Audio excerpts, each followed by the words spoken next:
PKP es un grupo de académicos que se llama Public Knowledge Project, basado originalmente en Canadá, en la Simon Fraser University de Canadá, en Vancouver.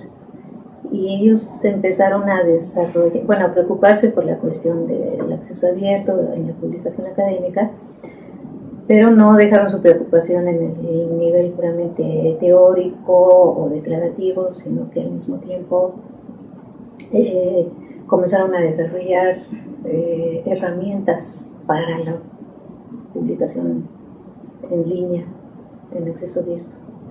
Y ellos son los autores de este sistema que se llama OJS, Open Journal System, y también de otras herramientas que se usan para la creación de portales o repositorios o hemerotecas, pues, ¿no? Colecciones de publicaciones en acceso abierto. Entonces, yo no conozco en detalle la historia del grupo.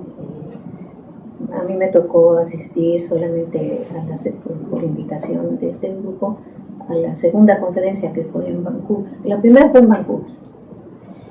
De esa yo supe, pero no me involucré. Y para la segunda conferencia me invitaron y me pareció realmente un foro muy interesante para conocer lo que está sucediendo en otros lados en este campo, y también para poder participar en discusiones de asuntos que desde mi punto de vista se tienen que definir con la participación de actores de todos los continentes, de todas las latitudes.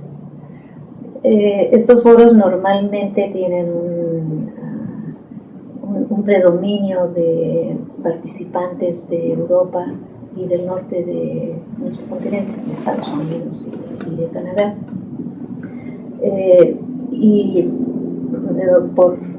Por muy buena voluntad que haya en tratar de representar a todo el mundo, mientras no participen colegas de otros países con otras experiencias, pues difícilmente se puede lograr esto, ¿no? Entonces, por eso hay un esfuerzo por parte del grupo PKP en abrirse y en jalar, en atraer una participación más importante de otros países. Y también hay un esfuerzo importante por algunos de nosotros en participar, aunque nos cueste trabajo siempre por la cuestión de encontrar los recursos, etcétera, de que no son actividades particularmente apoyadas o valoradas o apreciadas en nuestro medio. Aquí, por ejemplo, en el instituto, pues no me financiarían un viaje para participar en una conferencia de esto, ¿no? Sin embargo, sí, con este esfuerzo que afortunadamente siempre se da entre los académicos, hemos logrado establecer un buen diálogo de dar a conocer, que nos ha permitido dar a conocer nuestros puntos de vista basados en nuestra experiencia con la publicación académica y con las cuestiones del acceso a las revistas y todo esto que se nos viene con el movimiento de acceso abierto. La tercera conferencia fue en Berlín hace 2 años, nunca de 2 años, y me volvieron a invitar y esa fue, yo sentí que había habido realmente un avance entre una y otra, ¿no? O sea que en este campo uno deja pasar 2 años y se ve que las cosas están cambiando, pero rápidamente, ¿no? Están cambiando, por ejemplo, en el sentido de que se están adoptando legislaciones en varios países, ¿verdad? Para promover el acceso abierto, que se están llevando ya al terreno concreto las declaraciones de Budapest y de Berlín, que no quedan solamente en el aspecto declarativo, que se están multiplicando el número de revistas en línea y por lo tanto se vuelve cada vez más relevante e inclusive más urgente adoptar no solamente legislaciones sino también una normatividad Eso se puso muy de manifiesto en la conferencia de Berlín. Fue muy interesante porque una de las características de las conferencias PKP es que si bien los organizadores provienen del medio académico, universitario, y son de espíritu meramente académico, invitan también, convocan e invitan a participantes involucrados en los aspectos comerciales de la publicación académica, para que haya un diálogo más fructífero y para que se conozcan diferentes puntos de vista, tanto de unos como de otros, y se tomen en cuenta. Al final de la conferencia en Berlín, hace 2 años, entonces me abordaron los organizadores de la conferencia, los líderes de este grupo PKP, para preguntarme si sería posible y si habría interés en que se realizara en México la siguiente, la de este año. Yo les dije que sonaba muy interesante, pero no quise en ese momento comprometerme porque esto fue poco antes del periodo electoral en México y era pues un periodo difícil para establecer compromisos de esta naturaleza. Pero ciertamente por parte de la UNAM hubo, desde el primer momento que se los planteé, un interés muy claro y una expresión de apoyo, y se consideró que sí, la UNAM puede asumir la responsabilidad y que además es muy interesante y oportuno hacer la conferencia PKP por primera vez en América Latina y en nuestro país, donde hay mucha actividad, pero se requiere realmente dar pasos claros en este terreno del acceso abierto a la publicación académica. Entonces nos parece que, creo que todo el mundo está de acuerdo en que no solo es oportuno, sino incluso ya tiene un cierto sentido de urgencia. Y yo me puedo imaginar que en las contribuciones que ustedes han recibido para la revista se refleja esto, porque para eso hay que definir qué significa el acceso abierto, porque como nosotros hemos dicho siempre en el ámbito de Latindex, donde tenemos un contacto con no cientos, miles de revistas, y vemos que la gran mayoría de nuestras revistas a nivel iberoamericano son libres, o sea, son gratuitas. Nos preguntamos, bueno, ¿por qué tanto argüende con el acceso abierto, no? Es como el personaje de Molière que dice, no me había dado cuenta que yo hablaba en prosa. Pues no nos habíamos dado cuenta de que nosotros siempre hemos manejado el acceso abierto. Pero por otro lado, también me gusta complementar esta observación con otra, y es que cuando se habla de acceso abierto en nuestra región, en América Latina, pues yo la palabra acceso la pondría en letras muy chiquitas. Aunque la palabra abierto la puedes escribir con letras muy grandes, la palabra acceso pues más bien se escribe con letras chiquitas, ¿no? Entonces se trata de que realmente, de ponerlas al acceso de la gente y de una manera que sean consultables, que se pueda sacar el máximo provecho de ellas, ¿no? A mí me parece que la declaración de Berlín pues, sienta muy bien las bases para lo que se podría definir en términos generales el acceso abierto en nuestros países, ¿no?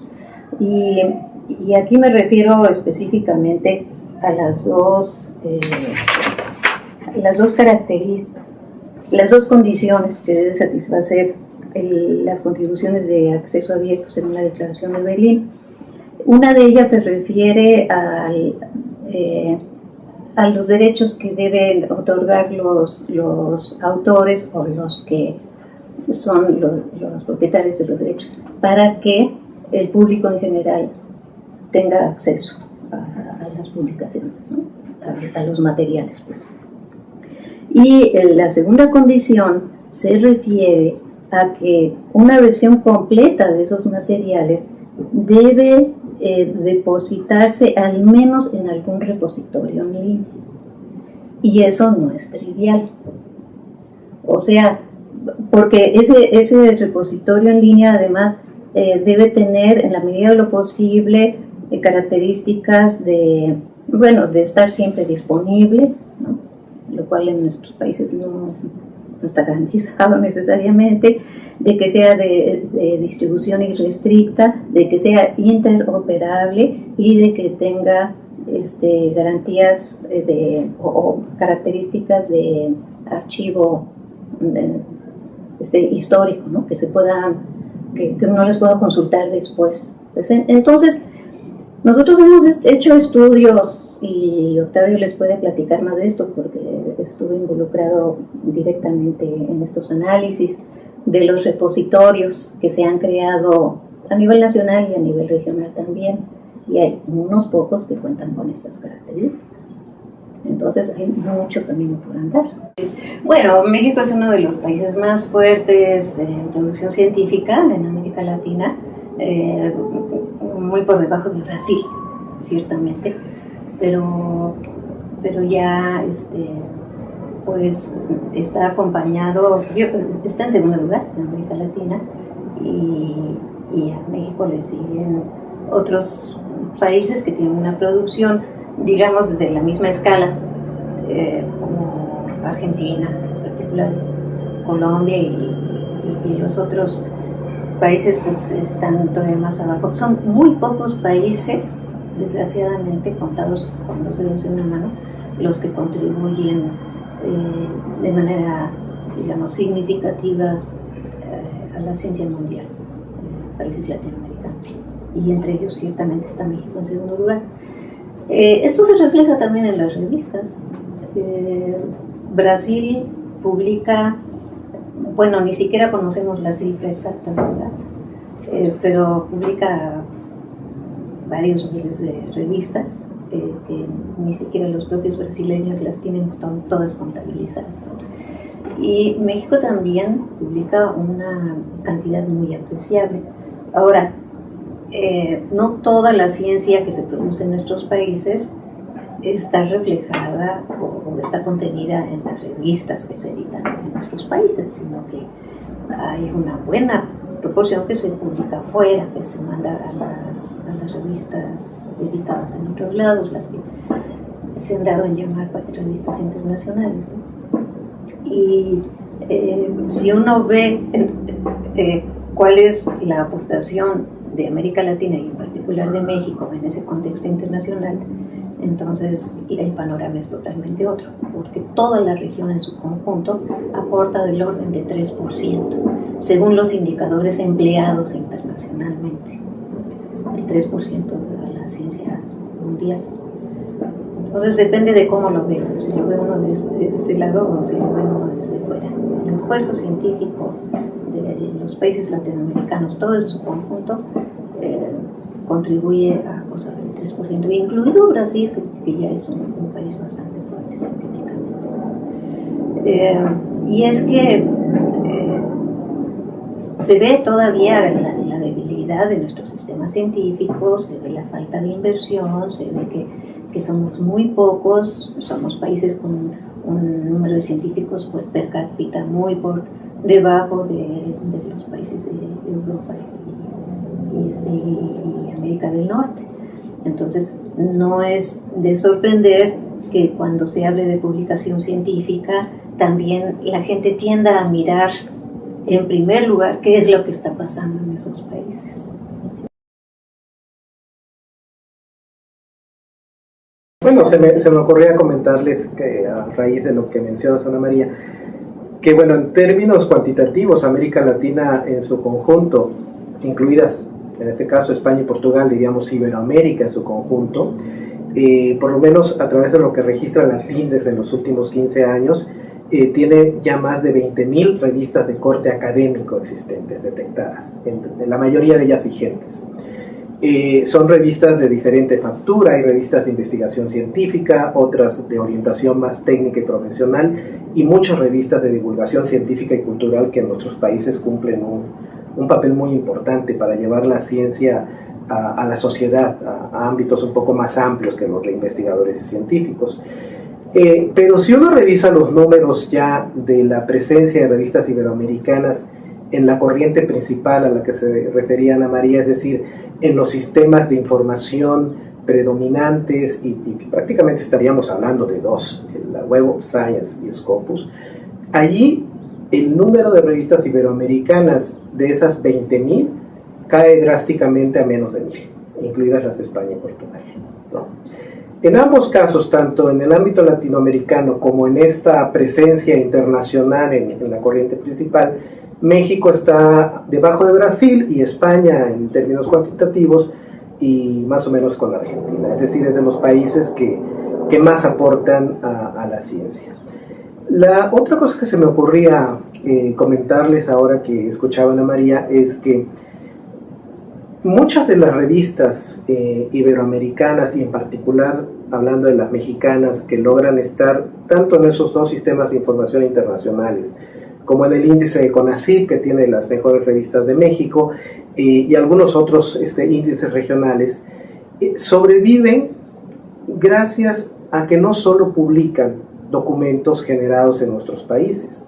Muchas de nuestras revistas son también un foro de difusión de trabajos que vienen de fuera de la región. Analizaba hace algunos días revistas mexicanas, brasileñas y cubanas en el área de agricultura, y me sorprendía ver la cantidad de contribuciones del sudeste asiático y de África que se publican en nuestras revistas, en inglés. Muchas de las revistas mexicanas de buena factura publican en inglés para reforzar esta internacionalización de su presencia. Entonces, muchas de las buenas revistas de nuestros países son también un foro internacional para publicaciones de otros países que, como nosotros, están, digamos, en la periferia, por así decirlo, de la ciencia, ¿no? Y es por eso que particularmente también me gusta que en la conferencia PKP haya participantes de otras regiones del mundo en desarrollo, digamos. No son muchas, pero escucharemos ahí algunas de estas experiencias en la conferencia, ¿no? Bueno, pues yo diría que la conferencia PKP llega a México gracias al esfuerzo conjunto del Public Knowledge Project, que se acercó a la doctora Ana María Cheto durante la reunión de Berlín hace 2 años y le planteó la posibilidad de hacer esta conferencia por vez primera en América Latina, y creo que fue una idea muy apropiada, puesto que América Latina es una de las regiones del mundo que más ha trabajado sobre políticas de acceso abierto, pero que también tiene más revistas disponibles en acceso abierto o en acceso gratuito. Entonces Ana María trajo esta idea a la Universidad Nacional, la planteó a varias autoridades y hubo desde luego un espaldarazo importante a esta iniciativa. La conferencia es totalmente internacional, ya tenemos un programa completo disponible en el sitio web de la Conferencia Internacional PKP 2013. Entre los participantes nacionales encontramos, por ejemplo, al doctor Imanol Ordorica de la UNAM, que estará en una mesa sobre educación y acceso abierto, y voy a leer algunos nombres de investigadores nacionales que participan: Rosalina Vázquez Tapia, Isabel Galina Rosell, Alma Rivera de la Universidad Iberoamericana, pero también tiene una componente internacional muy importante. Vienen participantes de varios países y de varios continentes, inclusive de África, y una participación muy importante y nutrida de participantes de América Latina, que aprovechan esta oportunidad de que la conferencia se realiza en México.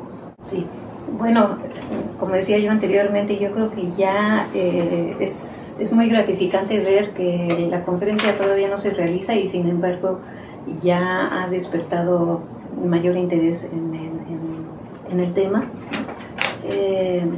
por parte de instituciones, de autoridades y también por parte del público en general. se nos han acercado muchas personas que quisieran poder participar o al menos asistir de una manera u otra. Ahora, como no es gratuita, ¿no? Y que pagan un cierto costo de inscripción, pues no va a ser tan fácil que todos puedan venir y yo creo que ni siquiera cabrían todos, ¿verdad? Pero sí es bueno ver que hay un interés, ¿no? Entonces, creo que ya con eso se cumple un primer objetivo, si bien puede considerarse modesto, pero va en el buen sentido. Ahora, como parte de la conferencia, sí, lo que prevemos nosotros como uno de los resultados es que haya un intercambio fructífero de experiencias. Y esto no es de soslayarse, o sea, es muy importante porque, Octavio mencionaba que nosotros tenemos ya, que es probablemente la región en la que más actividad hay en acceso abierto. Y esto es muy cierto, aunque no haya políticas adoptadas, que es la otra cara de la moneda, ¿no? Y de eso tendremos que hablar después. Pero es un hecho que hay una experiencia en América Latina que se conoce muy poco en el resto del mundo y que es una experiencia que vale la pena dar a conocer porque nosotros tenemos en general como parte de nuestra cultura y como un hábito ya muy arraigado una tendencia a dar acceso libremente a los productos del conocimiento, cosa que no es cierta en particular en Estados Unidos y en Europa, en América del Norte y en Europa. Entonces, desde ese punto de vista nosotros ya tenemos más camino andado, tenemos una ventaja y no tenemos que estar imponiendo legislaciones en donde necesariamente hay tensiones o se contraponen, ¿verdad? La cuestión de otorgar acceso libre y por otro lado la cuestión de la propiedad privada o de los derechos reservados, ¿no? Porque no hay tal nivel de privatización en nuestro medio como sí lo hay en los otros países, en las otras regiones mencionadas. Entonces, eso se refleja naturalmente en legislaciones que pueden llegar a ser muy complicadas cuando hay que estar viendo cómo se hacen compatibles los intereses o se llegan a negociar, ¿no? Entre los intereses privados y los intereses públicos.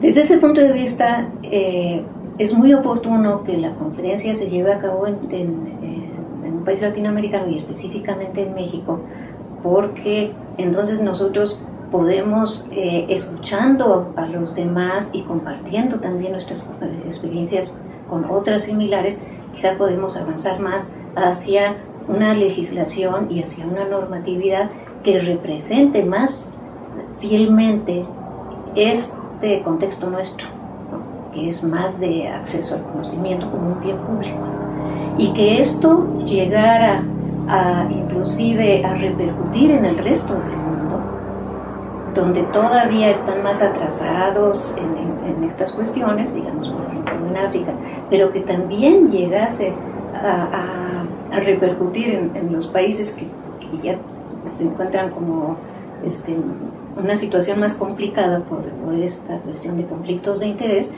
Creo que sería buenísimo. O sea, esa es una de las expectativas que yo tengo, ¿no? Que no solamente aprendamos nosotros de lo que está pasando en otro lado y que eso que estamos aprendiendo nos ayude a definir mejor nuestra propia normatividad, nuestra forma de avanzar en el desarrollo de sistemas de acceso abierto, que es en lo que estamos metidos nosotros, sino también en la definición de políticas que estén acordes a nuestra forma de operar y que estén acordes también al resto de nuestra legislación y de nuestra normatividad, sino que nosotros aportemos también al resto del mundo. Y no sería la primera vez que en este terreno de la publicación académica nuestro continente tiene algo que mostrar al resto del mundo, porque tenemos iniciativas que cuando las ven desde fuera también relación con cierta admiración, ¿no? Digo, ¿cómo es que han logrado avanzar? Entonces, bueno, pues no en todo estamos más atrasados que en otros lados, ¿no? Y un componente interesante de la participación de la conferencia es que no solo va a ser desde la perspectiva, digamos, académica. En la academia es donde se generan los documentos que se publican en revistas, ¿no? Sino que también tenemos participantes que están muy metidos en la industria de la información de publicaciones científicas en el mundo. Ustedes saben, en el mundo desarrollado hay una fuerte industria de la información dominada por editoriales muy fuertes, que son las que distribuyen las revistas más relevantes en términos por lo menos de su evaluación a partir del índice de factor de impacto, las citas, etcétera, pero también en términos de las ganancias que genera. Una industria bastante importante, y bueno, ellos también tendrán algunos espacios en esta conferencia, ¿no? Para que nos escuchen y para que el público participante también empiece a ver lo que estas grandes editoriales comerciales están haciendo en relación al acceso abierto, porque ellos mismos están flexibilizando algunas de sus políticas relativas al uso de los documentos que publican, ¿no? Entonces la conferencia va a tener esa doble perspectiva, la participación de la academia, que es muy importante, pero también la participación de actores que son importantes ahorita en la industria editorial de publicaciones científicas en el mundo.